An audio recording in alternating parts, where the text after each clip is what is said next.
Hello, everyone, and welcome to Hit and Hustle from IrishSportsDaily.com. I'm your host, Greg Flammang, and with me, as always, is Jamie Uyeyama, Mr. Jamie University. It is Tuesday, November 4th.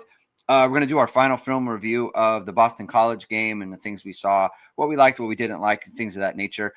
We'll talk a little Navy. That's the upcoming game this week. It's a night game, so you're going to want to be prepared for that. Hopefully get some weather updates like we have for the preview show on Thursday from our resident weatherman, Dave Caulfield of ABC 57. And initial college football rankings are coming out tonight, Jamie, so we're going to talk about that as well. It's going to be a very fun show. Thank you, everyone, for tuning in today. If you like what you hear, hit that like button, hit subscribe, hit the notification bell, whichever it is. We are going live. Links to the podcast, as always, are in the description below. And as always, the show is brought to you by ESQ Clothing, founded by Notre Dame alum Ga Wang. He is Chicago's go-to for the best custom suits, shirts, and sport coats. It's almost the season of gifting, and ESQ is here to help get you, your husband, father, son, nephew, and even that unlikable uncle some style for the holidays. Known for their next-level craftsmanship using the finest fabrics, ESQ has introduced a 100% Pima cotton t-shirt to go along with its award-winning bamboo dress shirt, available for purchase online.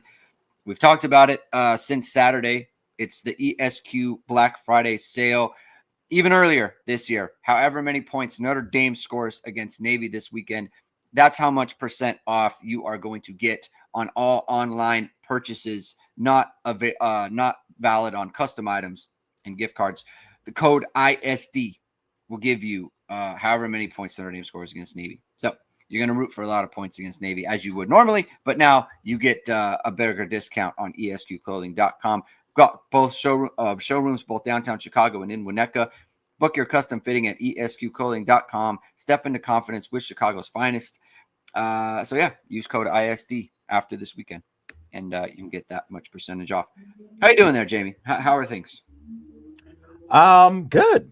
Yeah, good. I mean, obviously it wasn't the greatest with the Jays here. People are sad.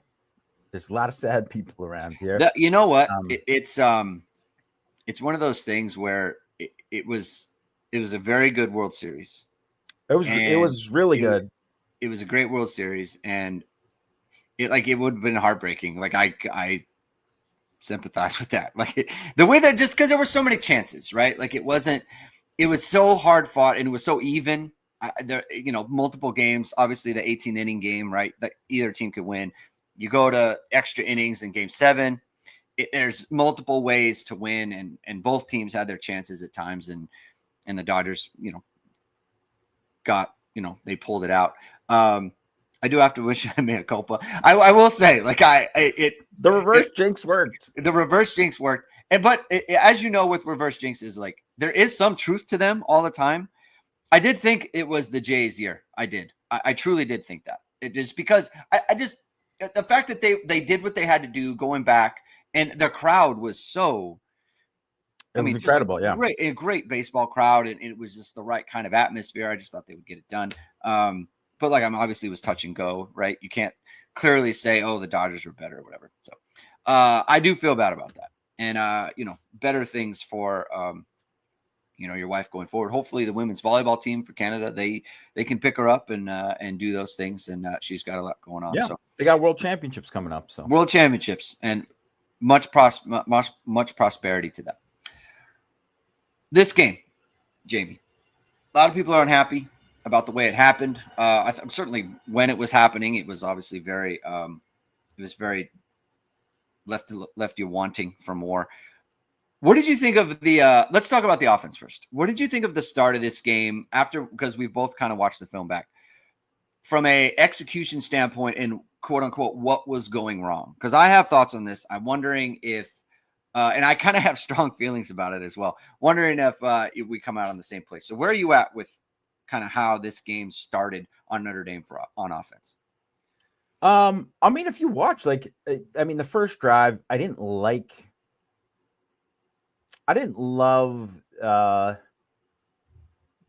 the script. Like if it was a script or maybe it wasn't a script, I don't know. But I didn't love the opening script of what they were doing there on the first drive.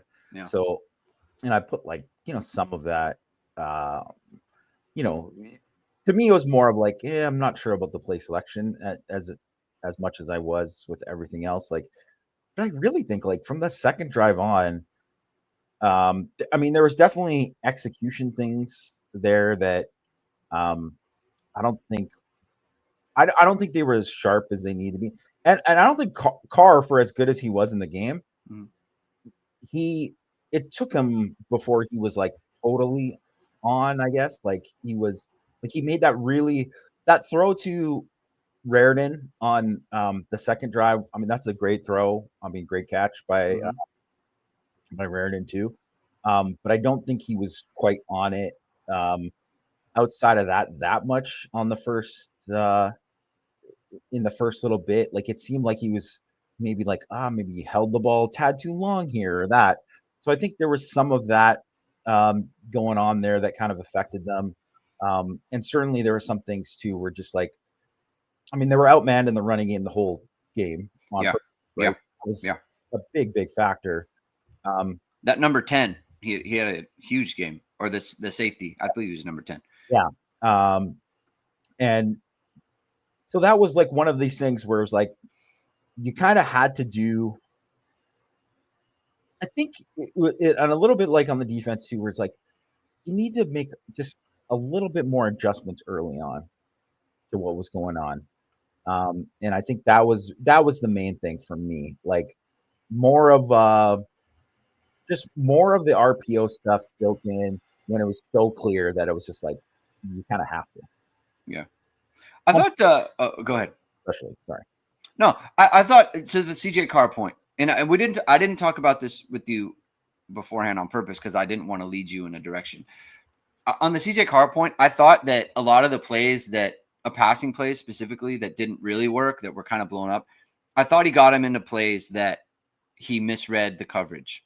It was one time he motioned Raritan and he did a couple of checks, and then he motioned Raritan and they wanted to sprint him out. He obviously thought they were going to be in man. They were in two. And so the play was blown up. He had to throw the ball away to phase on, but he just kind of chucked it. He wanted to get rid of it.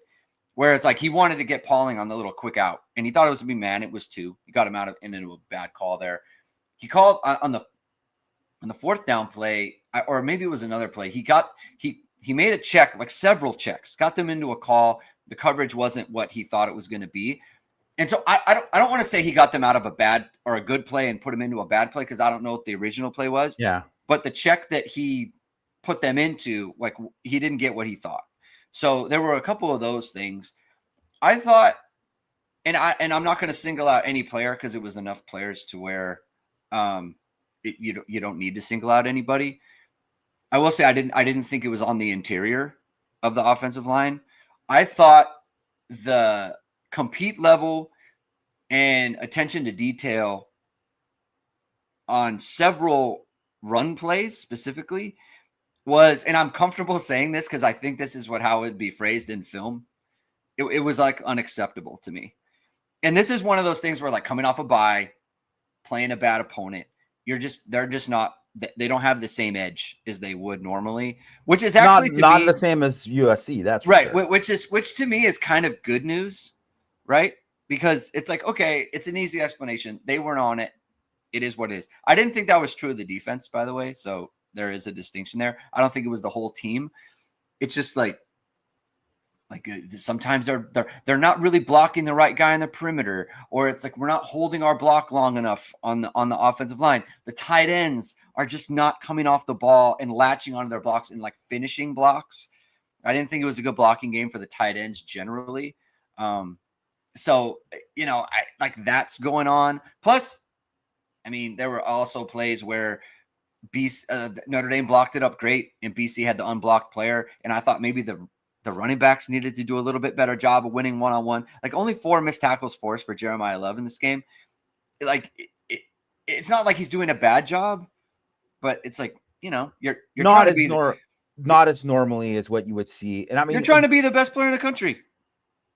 So like you can make people miss too, right? He's had a bunch of times like that where he's turned those into like 8-9 yard runs, and right. Yeah, and I would say it was pretty standard for across the board. I would say where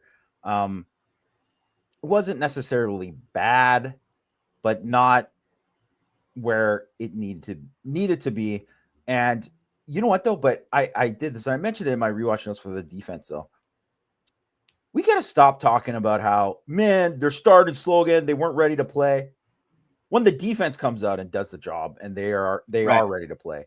Right. You could just call out, say the offense clearly not whatever. Let's stop talking about like they didn't come out ready to play when, I mean, the defense gets stops. They're doing well right away. The first 2 plays, Jared Dawson is blowing up. Absolutely coming out on fire. Yeah. Yeah. Like you can't, I do have an issue with that. Like when you have a guy who's clearly just blowing up everything they're trying to do. Setting the tone for the game. Yeah. Absolutely. Yeah. Right. And that's what I would say. And that is something too, where you can see like, maybe if you're going to talk about, missing Billy Schrauth comes out, and I'm not saying that he would come out and be killing people the same way that he was against USC.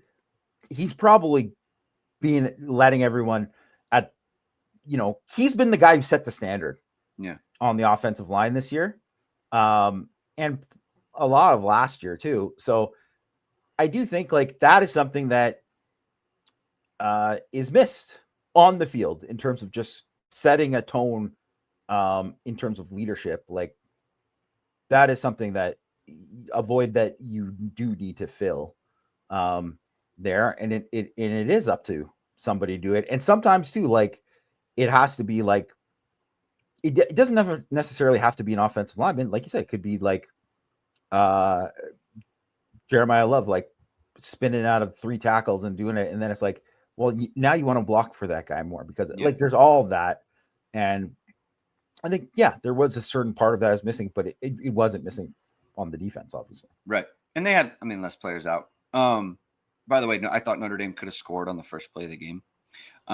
If Carr steps up in the pocket, he kind of, Jeremiah Love kind of gets walked back into him, right? And he maybe doesn't expect that, but they had a stop and go to Fields that could have been a huge play that they didn't hit on. You brought up Billy Schrauth. Let's talk about Sullivan Absher. Because here's what you just said about Schrauth is true, and it's not up to Sullivan Absher to fill the void in terms of the leadership and coming out with a certain type of attitude, because it's not his role as a new starter. No. So he just got to do his job. Right. He's just got to do his job. Right. So I think that's fair to say that you pointing that out is not a criticism of Absher. It is just totally not. That's what you miss when you lose a captain like that. And, it's one of those things too, where you don't have Ashton Craig out there, right? Who's the center. And obviously too, the center is always going to be somewhat of like, you're kind of like how you're the quarterback, even if you're not vocal, you are a leader by default. And the center on the offensive line is kind of a leader because you have to, be in charge of things. And that is a lot to ask for Joe Otting and be like, hey, your second start, like now Billy Schrauth's out. So you really got to step up here. Like it's a lot. It's a lot. But it does come to like, Emil Wagner, Anthony Yap, who have, they've played well this year. After the first week, they really, really bounced back. But you do kind of just have to elevate because you got to get everybody else to elevate too. Yeah. What'd you think of Absher? I thought he was good. Thought he was totally good. Obviously, too, like they don't have the greatest defensive tackles, so it's not like he was totally tested there. But I thought he was more than fine. I really loved his effort the whole game. Mm-hmm. I thought when you saw him like get to the second level, he was trying to finish guys. You see him like out in space when they're running that swing screen. On the swing, yep. And was it perfect? Was he totally in control getting that ball? No, but he was busting his hump to get down there and make a block and moving better than I thought he could move. I never really saw him move like that before. So, and I just thought like in pass pro, because that was where I was probably worried about him the most, because I just think that like when I've watched him in practice over like the last couple of years, where I thought that is more of where he's deficient compared to in the run game, because he certainly gets after it in the run game. But I think, like, in pass pro, that's where I've seen him get beat more. So, I wanted to watch that. He did a good job in pass pro. Like, yeah, it's going to get tougher. He's going to play better players going forward. But that, I didn't think there's definitely, was there a drop off from Billy Shaw? Sure. Obviously. I mean, there's going to be, but he played at like did he play at like a starting level, like a good level, like the whole game, where you were like, he's like a net positive for the game? Absolutely. I thought he was. I thought he was kind of similar to what you'd get from Rocco in the game. Yeah, where it's like not spectacular, right, and not Billy Strouth, but I don't know. I didn't see him clearly miss assignments. There was only one time in pass pro I thought he got walked back a little bit. It didn't cost Notre Dame anything, and the ball got away just fine. I didn't think he did that. I thought in the run game, like you said, he would get to the second level just fine. A couple of times he would lose his feet, but that kind of happens sometimes. Like one time he lost his feet. He got up and he actually made the block on the linebacker. I thought he played well. The thing is like, you don't know that the ceiling, right? You don't know that the ceiling is there. Will it ever get demonstrably, like, there will be some things that will get better, but will it be better to the point where it's like a strength? I don't know. I can't say. Too early, and right. Like, I would say probably not, right? Just because those are the odds of it. But yeah, I think the way that he played is 100% workable for Notre Dame. I didn't think he was a liability. Like you said, getting out on the screen, I thought was excellent. So, I just overall, from the offense, I just didn't think they were sharp to start the game. As the game went on, I think they got more comfortable. I think they settled into the game, and then they started to play a lot better. And I think Denbrock kind of got a feel for what Boston College was doing. I mean, they clearly were on the way. The part of the problem is when they figured it out on offense, they had the touchdown. Then they were set to have another touchdown, and Price fumbled. Yeah. Then they had a touchdown. And then BC had a 25-minute drive. I think if Notre Dame had gotten the normal amount of possessions after halftime, I think we're looking at a much better outcome for them on offense. That was kind of how I saw it. Yeah, and I think if you look at it, like, if you look at that, like, second drive in the 4th and 3, like, that's a call where they're just anticipating they're going to get, like, pressure. Right. And it's going to be cover 0. And maybe that guy was supposed to pressure, but then he thought that maybe he saw that it was going to be slant. I don't know. Like, could have been that. Good play by the linebacker. It was just the wrong call for that play. And, but if it's like, if he's blitzing, then that turns into like an easy first down, right? And that's just kind of what it is. Do you want to see, like, hey, maybe you want to see, like, on a 4th down, like, let's get something else here that is maybe a little bit more creative than just running a, double slant here. Yeah, sure. But I think that kind of stuff you can be critical of Mike Denbrock for in this game, to a certain extent, because I think there is, even though it's early, just the way you just kind of have to get, with the way things have been, you got to start faster. And after the first drive, and then you just don't want to end up in that second drive without points after that, even though BC's not going to score, just because if you get 7 points on that second drive, it kind of changes the whole game. The ball starts rolling. Yeah. Yeah. And then also too, like, BC's deflated and all that. And that just, they get that stop. It gives them life. Right. And that, and every little thing that happened, and some of it is bad luck, but some of it was just them not playing well enough, was like, that gives those guys life. And that's why they can still, like, keep fighting. Yeah. Like, playing with a little bit more edge. Yeah. Like it gives you better luck sometimes playing a little bit harder. Rajon asked the question: if you had to name them, what is Denbrock's greatest strength and biggest weakness as an OC? I mean, I think it's relevant to this game specifically. So how would you kind of answer the question here? I think he does a great job with motion. It's funny because someone was like, "We never do motion." I'm like, They do some of the most motion in college football. Yes, they motion all the time.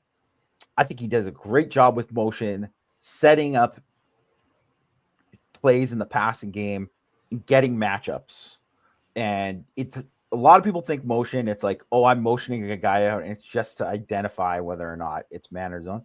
Some of that, but some of it is like we're already expecting this, and because I'm expecting this, this is what, and it's like right there, you know right away what you're getting as soon as you see that, and you're like, wow, this is really set up, and because of this, the safety shifts here. Now this opens up, and all of this, right? And that's why you see CJ Carr get the ball out so quickly all the time, where you're like, he's throwing to his first read quite a bit. I think Denbrock sets him up to be successful for that. So I think that's something that he does incredibly well and has done really well at Notre Dame. You know, I think he did it pretty well with like Riley Leonard, even though he couldn't fully take advantage of all of it in terms of some of the stuff they were doing like down the field more. But you can see how they set some of that stuff up there. To me, his biggest weakness, I just don't know why they don't do more in the play action game. It's one of the least frequent things they do. And I guess part of it is because they do so much motion, and it's like, it's somewhat of a replacement for it. Because the one thing is like, if you're a defender and you see play action, it's what it's built to do is supposed to stress, right? It's supposed to stress like, oh, I think it's run, so I'm going to play it this certain way, and then, oh, it's pass, and then that might open something up. Well, if you're doing a bunch of pre-snap shifts and motions, that stresses the defense because they got to check into something else. And this, so maybe they don't need it as much. They don't need to be like the craziest, but I would like to see more. They can do more of setups, of setting up plays out of their base runs where they run more play action out of it. That's what I would think is, to me, would be his biggest weakness. I think that's a good call. I think there's about him, and I was thinking about this actually when I was watching Ole Miss play, is I felt like Charlie Weiss Jr., like some of their first and second down calls were just like, I don't know, they felt random to me. And I think that it occurred to me, I think Mike Denbrock does a good job of calling a game versus calling plays. Yeah. That is kind of like the next level of play calling, where it's like you can call it when you get that veteran guy. Yeah, like you can call an entire game and everything sets up everything else. And honestly, that's very hard for a defender when you know like they're doing this and they're setting up something else off of this, and I have to be cognizant of both things at all times. That's very difficult. It stresses you as a first of all, as a play caller also, and as a defender when you know that they're playing it like that. Sometimes you kind of know I'm being set up here. I don't know what kind of way. That's a fantastic call, Greg. I think that is 100% because, and that's something probably just didn't come to the top of mind, but there's so many times where Denbrock does things during a game that is specifically to set something up for like the third quarter or whatever. Yeah. Like it's just, or to set up like a sequence of whatever. Like if you look at how many times that, you know, he knows he has a very good understanding of like what area of the field I'm in, what I can call in this area.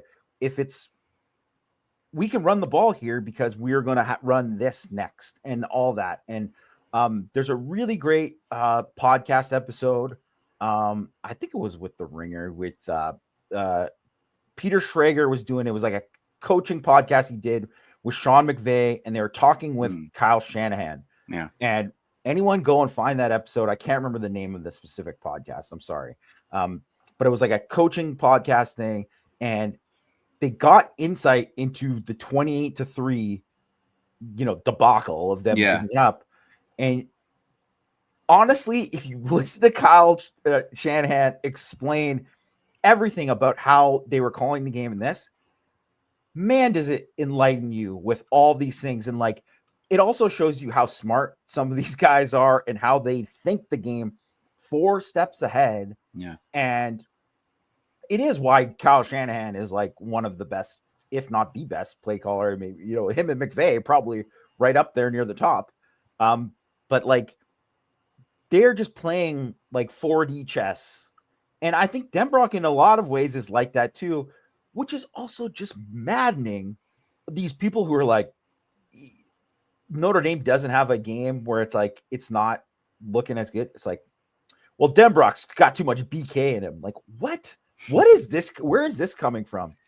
Please also listen to any LSU fan who just experienced the end of the Brian Kelly era and about how there's this idea that, they had to keep Joe Sloan to appease a guy that they didn't even keep in their class, Bryce Underwood or whatever, right? Like, and he needed to be promoted when the real story is that Mike Denbrock didn't sign the contract and Notre Dame came and swooped him up and he didn't want to stay because he doesn't like BK. Yeah. So every time someone has a bad game or it doesn't look as perfect as whatever, you don't need to fire a guy. Like he's one of the best offensive coordinators in the country. Yeah. I'm not saying he's perfect. Like Lincoln Riley, I mean, I watch games all the time when I'm like, Lincoln Riley, what are you doing here? But I also know that Lincoln Riley is an incredible play caller, and you take him over 99% of the play callers in college football because he's another guy who sets stuff up and whatever. I think what he does though is he gets caught up in the Chip Long thing, which I think this is a big Chip Long thing. And this is the difference between Chip Long and Denbrock is that Chip Long, man, dialing up a play in a specific instance, great at that. He's always got, he always had something like that there. And that's why Notre Dame had a lot of explosive plays where they just had something right in this right moment. I thought he was very good at that. But in terms of sequencing things and sequencing a drive or sequencing things for later, I don't think he was very good at that. I think that's like it escaped him. And it was a little bit like, I think probably from inexperience. And I think there was some of that with Tommy Rees too, although he got much better. I think every year I thought Tommy Rees was a better play caller than he was. But like Mike Denbrock, to me, like he's a better play caller, obviously now than he was, previously 14 and 15. Yeah. Yeah. He is a better play caller now. And I mean, Notre Dame's offense is really, really good. And I would put, in terms of like blame of like what's gone wrong with them this year and why they're not like, why they're just really good and not like they didn't climb that level to elite, I put a very small percentage on him being the problem for that. Yeah. I'm a big proponent of the idea that your weaknesses are your strengths just in excess, right? Too much of it, right? I mean, it's like kind of the old thing, like, I work too hard or something. I care too much. I think with Denbrock, like you said, like he can play that chess game really well. I think sometimes in the moment, like you were talking about with Chip Long, I think he's like, he almost plays it too much, where it's like he's trying to outthink the opponent, and he's like, I got something because I think I know what they're gonna do. And he dials up something, and it's like, no, it's like actually not what they're doing at all. And now the play is not working. I think he gets into that a little too much. And that's why we've seen some of the, and I think for some reason, when we talk about like the 4th and 3s or the 4th and 1s or the 3rd and shorts, like short yardage, I think with this particular team, I think he feels like he has to do that for some reason. And I don't know why. right? And he knows better, and I don't. But I just feel like he's getting into that too much with this team specifically, because I feel like last year it was easier, right? It was very well defined what you could do, and I think this year, and also too, is you're talking about like why the team isn't, as good as they could be offensively and that sort of thing. I don't know that he believes in the tight ends from a blocking standpoint. But because here's the thing with Raritan, regardless of whether you think he's a good blocker or not, he's playing 89% of the snaps. That's too many, right? And I think that he's saving himself. Just like mentally, he knows I'm out here all the time. I can't go every play crazy because I got to play all the plays. Like, I think he saves himself a little bit. Like, I didn't think Ty Washington had a great game in this one, like from a blocking standpoint. And so, like, I don't know that he trusts it enough to where it's like we can do this all the time, and it can be easily defined by the defenders or by the defensive coordinator, and especially when they come out in something. I think he's kind of caught in between, and I think he gets caught trying to outthink them rather than just doing the thing that you're good at. Yeah, and I think it's a great point about the tight ends too, because I do think, and now we're getting close to I don't know for this game, but like definitely I expect Cooper Flammang will play against Pitt.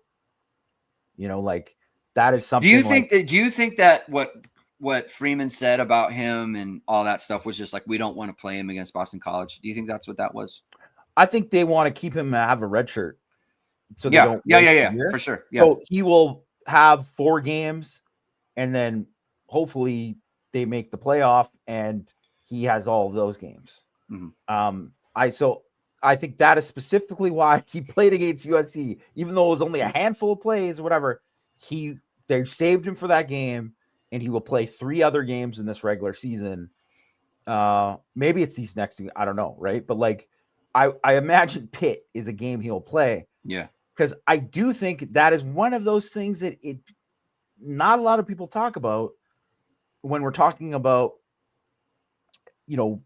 finding, just having a role on the offense, and the difference between him as tight end 2, as a blocker, and Ty Washington, it's drastic. Yeah. Right. And Ty Washington, I think, has done a solid job overall, but Cooper Flammang is a very good blocker. Mm-hmm. Like, he is going to be one of these guys that, like, in the NFL, they'll be, Brian Baldinger will be like, Cooper Flammang at the point of attack, just killing this guys. Oh, love it. Like, he is absolutely, he's going to be one of Baldy's breakdowns. He's going to be on there because he is that kind of guy, right? He is a very, very good blocker. And also he can do some stuff in the pass game too, but you can play him more, and not just when you're in 12, but you can also play him more, hopefully health-wise permitting or whatever. I don't know exactly how good he is. I don't imagine he'll come back and be like I don't imagine, when I say he'll play against Pitt, I mean he'll play 10 to 15 plays tops or something. I don't imagine he's going to play 40 plays. But when you have someone like that, it's so additive to what you can do, even though it's just one thing that you don't really think about it, and it's a smaller role. It can really expand what you do, and also help in short yardage, help in doing all these things. That is big, and it's something I don't want to step on something I'm writing about, but for Six Thoughts, but I'll kind of do it. And we kind of talked about it before, but like Luke Talich, he's obviously, he's not a starter. He plays a very specific role in the defense. He comes in and he's played 93 coverage snaps. He plays like 2/3 of them are in man coverage, where he's there because he's very specifically, he's going there and most of the time matching up with tight ends. And that, of course, because how many other people have a guy who's 6'4", long like him, can run like him, that can match up? You don't have guys who are 6'4" that can go and match up in man on guys that are like 6'4" and up Yeah. at tight end, right? Because even if you have like Schuler, who I think has been much better in man coverage and in against tight ends this year, you even see that one Walker Lyons touchdown. Not Walker, it wasn't Walker Lyons. Sorry, it was Lake McCree who scored that touchdown, right? But that was good coverage. But Lake McCree was just bigger than him. And he just went up and got it. Right. Luke Talbot is a better shot at making that contested and not that a catch because he's just longer and bigger and whatever. So that is something that he has found that role. And obviously he's made plays, like he made a big play in this game. That's just having just those pieces. And I really like that they've used him, even if though it's very specific and it's just whatever. Like that's totally getting the most out of your roster when you're doing that kind of stuff. Yeah. Yeah. That's a great point on Tylich because like BC tried him in the red zone on a third down play. It was their long drive. They tried him on a fade to the tight end. And it's like, maybe like to your point, like maybe against Adon Schuler, that's a good matchup. Against Tylich, it's not. And I've talked about like he has good feet, but like you said, that's a defined role that he has, and he's playing that role very, very well. And it's a very good comparison to Cooper Flammang because there are some things that you don't really need him to do, but for the things that he does do, he's not coming out running down the seam or anything. They're not going to get him to do that. Yeah. So you want to take advantage of all the resources you have.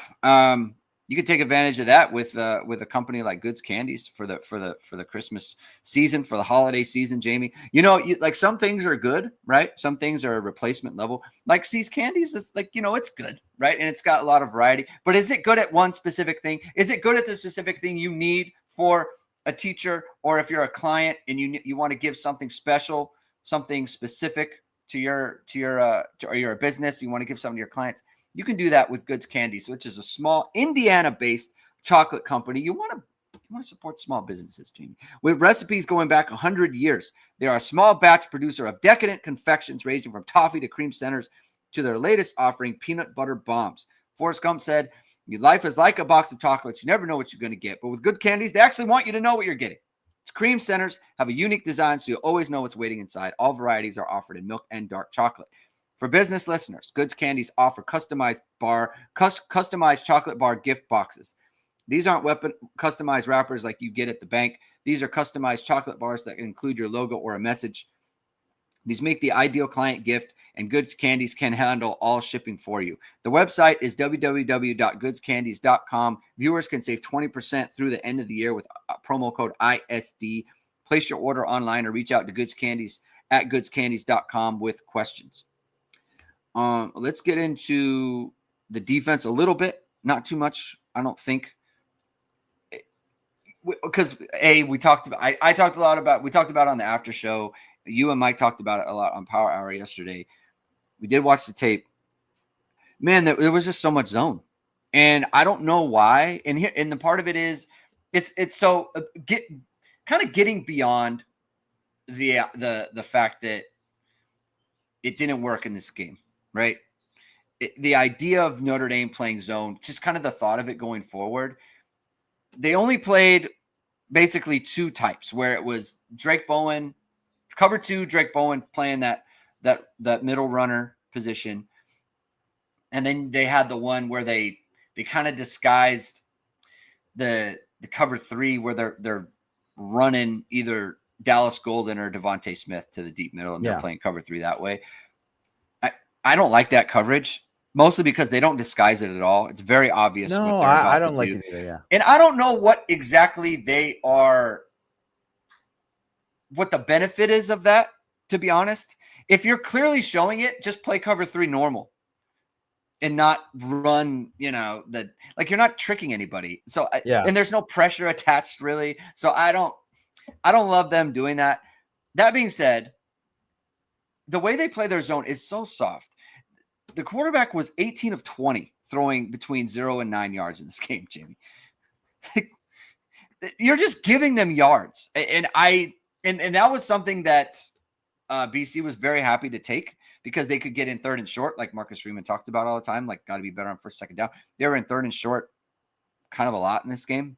And then they were able to, Yeah. So it's like, if you want to play, again, play zone if you want. The way they were playing it was so soft. They weren't playing it very well. They would hit that in breaker behind either the linebacker or behind Devontae Smith and or Dallas Golden over and over again. They ran the same concept: player up the seam, outside receiver cutting across, and then you had a crosser that occupied the underneath player. They kept doing it over and over. The adjustment. Whatever, make the adjustment or don't. The game's over. My thing is going forward. It's like, I just don't love Notre Dame as a zone team. The other part, and then I'll let you go on this point, is like, use Jalen Snead as a rusher, please. Don't have him in zone. He does not have a good feel for zone coverage. He's not at all. So use him as a rusher in that type. Get him out of honestly too. If you're going to do that, I know you want to give. He's played well enough that you want to give him reps. I get it. 100%. I'm not trying to take him off the field. I want him doing something else. But he is just, it is one of these things where the kind of like Talichin a little bit, it's a little bit different because he can be a little bit more expanded, but like he's got to play a specific role. He has to. Yeah. And honestly, he can play that role and he will play in the NFL. Like he will, I don't know if Jalen Snead's going to get drafted or whatever. I don't know what, he still technically has another year of eligibility in college if he wants to. I don't know what's going to happen with him, whatever. But if you look at like where, like a guy like him rushing the passer off the edge. I mean, obviously you don't want him playing in rundowns like that, but like he is so much better than he was before. He was awesome in this game. And he was awesome in this game, which is so unfortunate that he had the dumb penalty because he could have got one or two more sacks in the game after that. And he already, obviously had a sack in the game. But the thing is they got killed on 2nd and long in this game. And that was the thing, right? Like they just got killed in 2nd and long over and over again. And it's because of what you said. Like it was even though they would get pressure with 4 like quickly. But he just had to dump it off basically a lot of the times. It just was too easy. And so when James came into the game, I put in the rewatch notes that 64.2% success rate on 2nd and long, right? Which means that they were getting 70% of what the needed yardage on there. So they were getting a first down, or they were getting 70% of what or more of what they're doing. So that's why there's so many 3 and shorts, and that just, it's easy pickings, right, to get those each time. And that's why those drives were so long. And because of it, they just weren't, and I get why they were rushing forward because they were getting pressure, but it was like, you have to do something more to take some of that away. And like you said, it was too vanilla. And also, personnel wise, I think that was, one of the things too. Because I actually think if they would have played it just a little bit different, like, mixed in other, different varieties, they probably could have got like some picks off of that. I mean, they still picked them off 3 times. They did but pick them off, or picked James off twice, and they picked,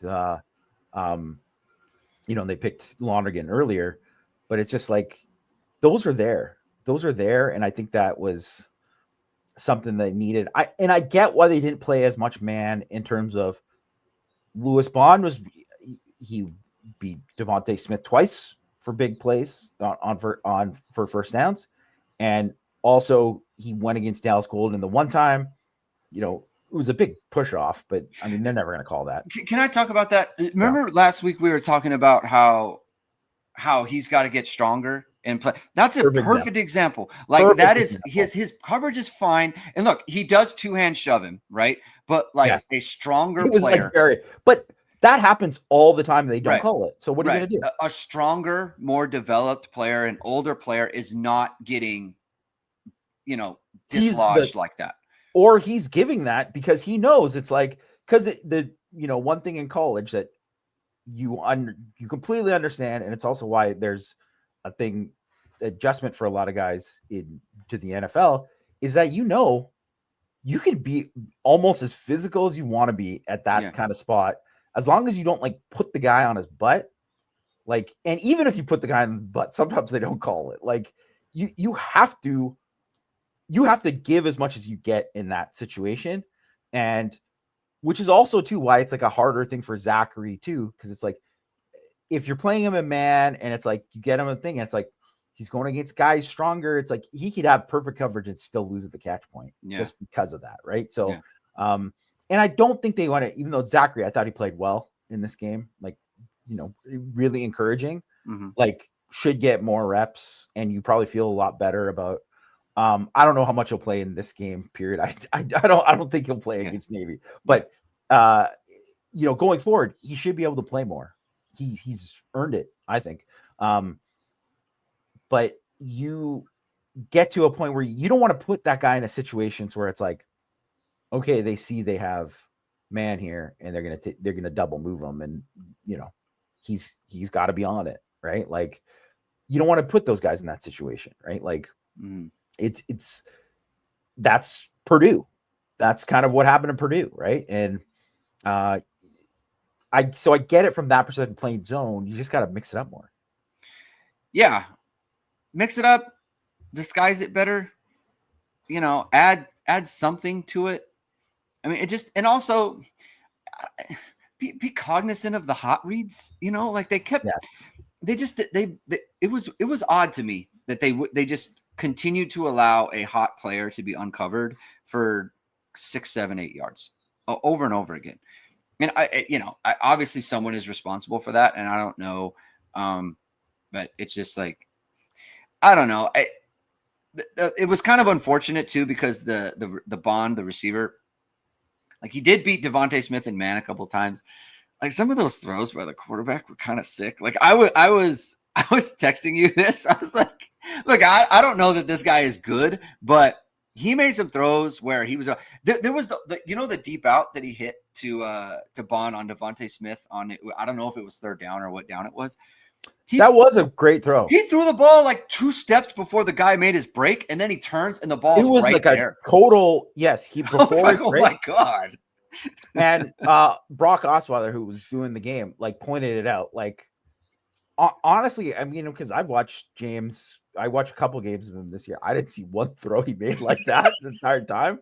So, I mean, tip your cap, man. It was a great throw. He made a couple throws that were like I don't know what to say. Like, that was kind of sick. Like, sometimes you get some guy, but on another day, those types of throws are like straight to the defense. Like I think he had a couple like really good moments against like a really good team, and kudos to him. Put it on your highlight tape. In other games, those are going straight to the defense. So as they did, and later on. Also too, like, I mean, if you just look how he graded out, and a lot of it goes to the Notre Dame and what they did, but like, probably, what he gets sacked like 5 times or whatever it was, and like, probably 3 of them were like, he could have got the ball out, and he did get the ball to escape a couple other times, but it's like, those are plays that a better quarterback just gets the ball out, and he saves yards just by doing that. Yeah. I mean, like he's not bad. He just needs a little bit more experience. You can get more experience with your pickleball game with H2 Pickleball, founded by Notre Dame alum Todd Hill. He's teaming with fellow alums Jack Gibbs and Will House, who's a top 10 pickleball pro, to bring Notre Dame fans to Notre Dame Pickleball Crew League. Besides football, what better way to connect and engage Notre Dame fans than through pickleball? Membership is free. Members will have access to special pickleball events and discounts. The next event will be a Will House Pickleball Clinic. The Friday before the Syracuse game. Members can also get discounted tickets to the Syracuse game. Contact Todd at h2pickleball.com or call him at 574-339-5195 to join the league. Be sure to visit the H2 Pickleball facility in Mishawaka when you are in town. H2 Pickleball is located at 55801 Evergreen Plaza Drive in Mishawaka, Indiana. Let's save Navy for Thursday. We're going to do a whole Navy preview. We'll do a show. Let's talk about the college football playoff rankings tonight. First, where do you think Notre Dame will get ranked? You know what? I've been thinking about this, and Greg, I honestly have no idea. I really, I don't, because I don't know how they're going to see it. I think tonight will probably reveal a lot about how they see things, because like the only way you can really do it is kind of look at like the polling as it is now. And obviously it's not going to be like chalk to what the AP poll is. Yeah. Like, but if I'm just like, if I'm looking at it, and so Notre Dame is 10 in the AP and the coaches, so it's whatever, it's the same. I think actually, is it? I'm looking at it right now. I think it's identical to the top 10 in both polls. That's pretty rare. Usually there's some kind of small change, but yeah, that's what it is. And like, so Virginia, for example, Virginia shouldn't be in the top 12, and I don't think they will be, because they really haven't been impressive. They've, good for them. It's a nice story, but they haven't been that impressive. It's not the same as Indiana last year, because Indiana was actually like beating the brakes off a lot of teams. Even though they weren't good teams, they were beating the brakes off a lot of teams. And that does count. But like Oklahoma, for example, Oklahoma, is right there. They're right behind Notre Dame in terms of where they're ranked as a 2-loss team. Well, they beat Tennessee in a close game on the road. They lost a close game at home. They lost to Texas, which, looked pretty bad. But then you could say, oh, Mateer was just coming back from injury. So it's like, I don't know how they're going to treat that, because technically, I don't think, if I was going to put up like what their best win is, Tennessee, right? Which just happened, and it was on the road. Okay. But like the Michigan win, like Michigan sucks, guys. They're not good. Yeah. They're not, maybe they'll go 9-3 or whatever, but like they will have no business beating Ohio State this year. If Ohio State loses them, it's like, oh my God. Like then it's really truly like voodoo curse, because there's no way they should lose that game. Yeah. Like they're so much better than them. And I just don't know like how you're going to treat like OU. Like, are they going to get the extra credit for that? Because you're going to say, well, Notre Dame, it's like they got the one win against USC, but the good wins aren't good enough or whatever. Or you're going to say, well, Notre Dame's won 6 in a row. They've won, even this game, you say, well, Notre Dame only won by this. It's like, they won 6 in a row, all by double digits. A lot of them blowouts. Like, eye test wise, Notre Dame is better than a lot of teams. But then it's like Texas Tech, 8-1. And they've looked pretty good. They have, and they've also had their quarterback out for a bunch, and that. But then you're like, okay, are they going to be like, well, it's the Big 12, and it's just not as good. I don't know how they're going to treat that. I don't know how they're going to treat like BYU for being undefeated, and it's like, is BYU going to be above Alabama or Georgia? Because they're probably not. Like, I doubt it. I think they'll probably treat it similar to how they would like last year. Of how they kind of treat that. But I don't know if they're going to say that, okay, Notre Dame is like, how are they going to work out those teams? Because I do think that at the top, it's pretty obvious Ohio State and Indiana will be Ohio State, Indiana, Texas A&M, 3 undefeateds. All 3 have been good and have like good wins, whatever. So they're going to be at the top. And then Alabama, Georgia, Oregon, feels like a right top 6. I think that's pretty fair. Like, even though I don't know how, like, to me, if I put up Notre Dame against Georgia, Alabama, I'd say, man, they're right in there, but they have 2 losses. So, okay, fine. Right. But once you start getting down to whatever, like, so do I think Notre Dame should be in the top 12? Yeah, they should be in the top 12, but I don't know if they're going to be like 9 or 12.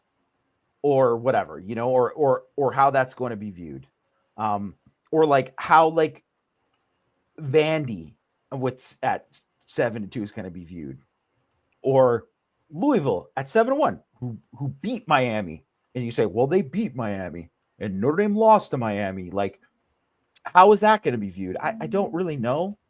And of course, I think if you had Vegas put it up,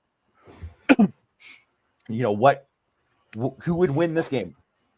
Notre Dame would be favored quite heavily over Louisville. Right. But I don't know how. I'm just not sure how the committee is going to view all those, and so that's why it's like really interesting to me. But I do think like if Notre Dame is, say Notre Dame is 10th in this, so they're exact same where they are there. I think it's pretty safe to say that if they just win out and play pretty well, they can't play bad. They can't play like Miami was playing, scraping by, and then they lost, whatever. If they play well in these games, specifically in these next two games against Navy and Pitt, because I think they could, play not as great and still win those other games pretty easily. Syracuse and Stanford. Yeah. It's tough to see them like not being in it, but like they'll be in it, I think, but where are they going to be ranked? I don't know, because there's still a lot of like games left where it's like someone could get boosted up by this. And SC playing Oregon, and if SC beats Oregon, there's still a lot of that to be kind of figured out. The good thing with Notre Dame, or for Notre Dame in this, is they beat USC in that, and I think that matters. Just because now USC 6-2, they'll probably go 9-3. If they lose to Oregon, they'll probably go 9-3. And so that's a good win. The other part is NC State has beaten Virginia and they beat Georgia Tech. And Notre Dame beat them by 4 touchdowns. Great call. And Notre Dame beat them by 4 touchdowns. So it's like clearly that's a pretty good Wasn't team. Even a close game at all. Right. So I the other part too is like I know Arkansas sucks. Notre Dame beat them by 43. Like everyone else is beating them by like 3 points, and they're scoring on everyone. It's been a one-score game. I do think it matters though, and I said it yesterday on Power Hour. They do need to have really good performances to kind of solidify how the committee thinks about them, because in these next two, specifically on offense, because the committee likes complete teams, and I'll tell you what too, Jamie. I think that this special teams deal with the kicking, that actually could really it could matter. That could matter in them not getting in. I'm not even joking. Yes, the committee likes complete teams. They don't like teams with real flaws, and because it's specific to like kicking and not special teams as a whole, it's probably mitigated by that. But like the committee doesn't like, or in the past, I don't know how the committee thinks. If you can't make extra points, the committee doesn't like teams with tangible flaws, and they do have a flaw in the kicking game with place kicking, and so what you don't want is the committee looking at you and it's like, well, when was the last time they played well on offense? Like you don't want that, right? You do want to remind them like we are good in all facets. I think the good part for Notre Dame is like they're 10th in the AP. They're 10th in the coaches. They're better than that in like SP plus. They're better than that in FEI, right? So like their metrics are also really good. Yeah. So it's not just like, oh, it's the brand. It's like, well, no, their metrics also say they're a good football team. And so they have some wins. That's like, look, I don't care. The fact is they beat NC State by 4 touchdowns, and NC State destroyed Georgia Tech. And NC State beat Virginia, who is also a 1-loss team. Like you can't take that away. So I think the fact that Texas A&M is really good. I mean, if you're on the committee, you could, if you wanted to, you could make the case like, look, if they call a holding like they should, Notre Dame probably wins the game, and there better be somebody who brings that up. They're easily along with the other things. You know what I mean? Well, like when you lose by 1, but you also might say, like, well, they lost by 1 because they couldn't make an extra point. Going back to what we said before, and it would be funny, like this team does have kind of 2. I won't call them fatal flaws because I don't know that they're fatal, but they do have 2 Achilles heels. One is short yardage. And they had a failed 4th and 1 in this game against Texas A&M, and the kicking, and they had a failed missed extra point. Like, stuff. It just matters, man. So, I think they'll be 10th or 11th. I think they'll put him in. I think the fact is that Notre Dame looks like a good football team. And if Notre Dame looks like a good football team, the committee will put them in. They look like they deserve to be in, I think, right now. Like, I think even with, use like the faults that are obvious, they still look better than, I mean, every one of these teams that really you can pick apart. Yeah. Right. That's the other part. There's no team that's like clearly better than them. Here's the other part. Wait. One last thing. It used to be, right, that a Notre Dame team, years past, it used to be that, but Notre Dame, when they get to the playoffs, they're not going to do anything. This is where last year's run really helps. Because it's like, well, you can't say that because they beat Georgia in New Orleans. They went to the South, beat Georgia. Then they beat Penn State. And they also beat Indiana, who now is like really good and returned a whole bunch of that team. So you can't say, well, Notre Dame's going to get there and they're not going to do anything because they went to the national title last year. And so that could matter as well. Please. Well, and the thing is, too, is that no matter how we feel about like Notre Dame's flaws and all that, a lot is going to depend on how the teams, like who wins or loses in the next few weeks. Because I still don't think there's too many teams that are going to end up with 2 losses that there's not going to be. I don't think a single 3-loss team will get in. Like, I just don't see it. Like, I don't think there's any of those teams that are going to be there. Like, if you look at, say, like, Oklahoma has Bama, at Bama, Missouri, and LSU. And I know LSU, maybe they should, work them at home or whatever. Who knows what LSU is going to be like? Maybe they're rejuvenated after. Here's the thing: Oklahoma plays close games. Like the teams that are beating LSU, like the LSU, they've lost close, but like Texas A&M blew them out because they have an offense like that. Oklahoma does not. So, and like, I mean, I would expect them to lose at Bama this week, and then I would say, hey, they're out. Yeah, like that is something. But I don't think the ACC is going to get 2 teams. I don't think so. Like, I think it's going to be whoever wins the ACC championship. That's going to be like it. If Duke goes to the ACC title game, are they going to put in Duke over Notre Dame? No team that has that. If they end up with like 4 losses, even if the 4th loss is whatever, no team like that. Even if it's whatever, like I don't think Georgia Tech. So Georgia Tech, I think Georgia Tech. I got to look to see who they're playing. So like Virginia and Georgia Tech don't have like tough games left, really. Like Virginia has, at Duke, right? So that's their Georgia Tech game. should have Georgia, no? I mean, they have Pitt and Georgia. Okay. Georgia Tech's not making it unless they win the ACC. Yeah. If they beat Pitt and whatever, and they lose to Georgia, and then they win the ACC, they'll get in. But they're not going to get in if they're 3-loss, even with the ACC. That whoever loses the ACC championship game, it's not going to be like it was last year with SMU. That's not going to happen. And I mean, maybe there will be 2 teams for the Big 12 this year. Maybe. But I think that is also like Texas Tech is playing BYU.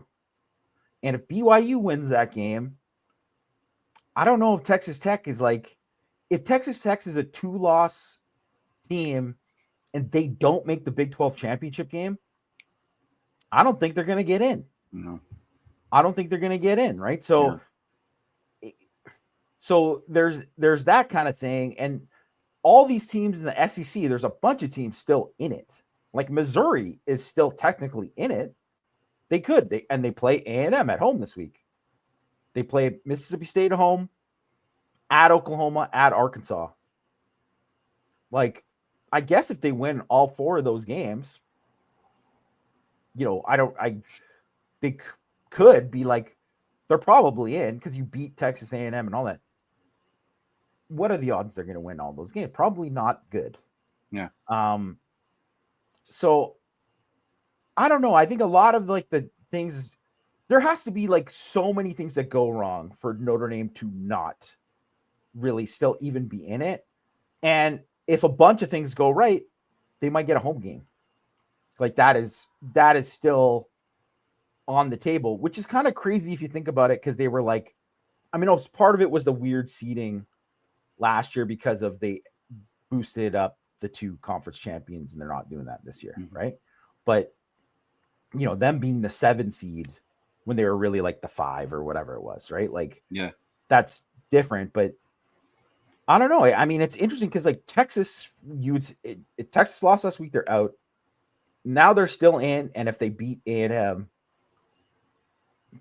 they're probably going to get in at 2 losses. Like, it would be shocking if they don't get in, right? But there's still like, there's just a lot left there. Like, I just don't see like Utah. If you look at all the metrics, say like Utah's a good team and all this.